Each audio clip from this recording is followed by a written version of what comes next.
আসসালামু আলাইকুম প্রিয় আমার বাগমারার পল্লীবিদ্যুৎ গাঁও ভাই ও বোনেরা, কেমন আছেন? আশা করি ভালো আছেন।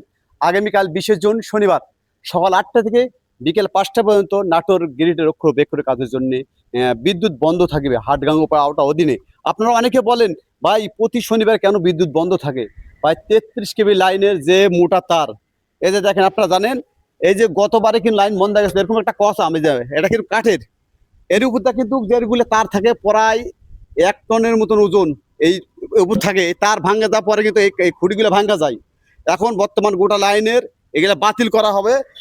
এই স্টিলের কসাম দেখেন, এটা দেখেন, এই যে স্টিলের কসামগুলো আনাবে, এখানে স্টিলের কসাম, এগুলা কিন্তু আগামীকাল এই লাইনের কাজ করা হবে।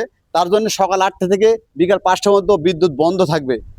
আপনারা যাদের বিদ্যুতের প্রয়োজন, পানির ট্যাঙ্কি লুট করবেন, আজ রাত্রে মোবাইল ফোন চার্জ দিলেবেন, বিদ্যুতের যেগুলো বৈদ্যুতিক জিনিস সেগুলো কার্যক্রম রাতে সারবেন।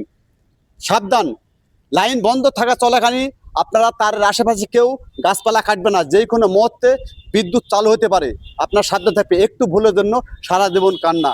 আমি আপনাকে দৃষ্টি আকর্ষণে বলছি, আগামীকাল 20শে জুন শনিবার সকাল 8টা থেকে বিকাল 5টা পর্যন্ত 33 কেবি লাইন বন্ধ থাকবে। লাইন কিন্তু আপনার দেখালাম, অনেক মানুষের প্রশ্ন করে ভাই পল্লী বিদ্যুতের এমন একটা এই প্রতিদিন লাইন বন্ধ থাকে কেন ভাই? এই যে আপনাকে দেখালাম, এগুলা কিন্তু আপনার পুরান হয়ে গেছে, এটা কিন্তু কাঠের জিনিস, এগুলোতে ভাঙ্গা গেছে। দেখেন, এটা কিন্তু ভাঙ্গা গেছে বিলের মধ্যে, কেউ দেখতে পায়নি। লাইন গোটা খোঁজার পরে জ্ঞান, এই খোঁজার পর দেখি লাইন ভাঙ্গে যাওয়ার পরে কিন্তু লাইনটা শর্ট হয়ে গেছে। এখন বর্তমান এগুলো সম্পূর্ণ চেঞ্জ করাচ্ছে। এই যে কসাম, এটা স্টিলের কসাম, কিন্তু পুরো লাইন সেট করা হবে শুধুমাত্র আপনাদের সুবিধার জন্য।